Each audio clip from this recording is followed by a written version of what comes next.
Clairvoyance, the magical crystal ball. The premise is that the market is so efficient it has priced in all relevant current information, as well as that on the horizon. This is known as market efficiency theory. It's this idea that all known information is already reflected in a stock's price. From there, we could zoom out further and evaluate ideas like there's no possibility of an undervalued stock, or beating the market reliably should not be possible. The more formal term for it is efficient market hypothesis. It was popularized in the 1970s by economist Eugene Fama. Whether the hypothesis, let's call it EMH, whether EMH is real or not is still debated feverishly to this day. Detractors will say things like, oh, the market makes mistakes all the time. Where do you sit on the issue? I have a few examples in this video of where EMH is at work and a few where it isn't. Doesn't matter what your specific opinion of EMH is, its existence influences other investor behavior and how algorithms are written, and maybe most importantly,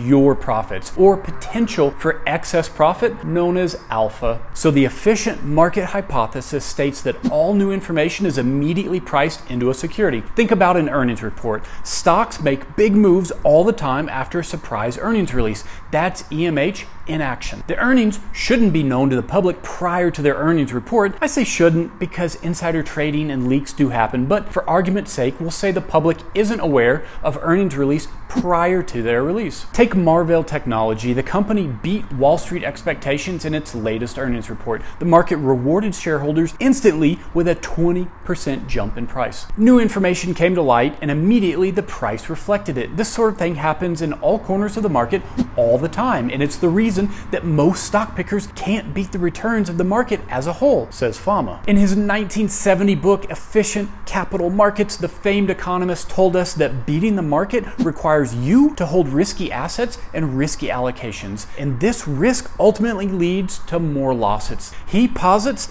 that investors would have done better buying a broad, low-cost index fund. Another example I found is Pinterest stock. Earlier this year, news broke that PayPal would be acquiring the social network. Pins jumped on the news, and when the acquisition fell apart a few days later, Pins sank back down.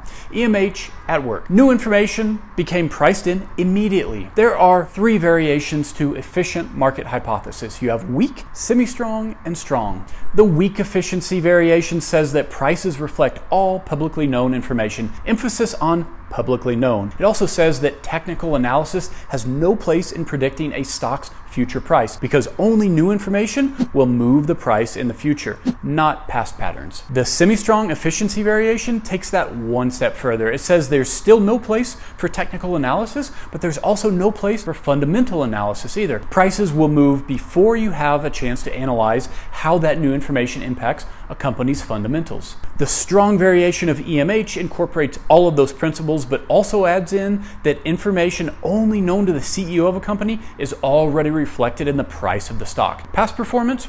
Irrelevant. New information immediately gets priced in, and information that isn't even public yet, that's already priced in too. Sounds like a hard go for stock pickers, doesn't it? Want to search for undervalued or overlooked stocks? Fama says don't waste your time. Want to consistently outperform? Not possible, says Fama. In fact, EMH is often cited as why active stock pickers and fund managers have such a hard time consistently beating the market. Kathy Wood.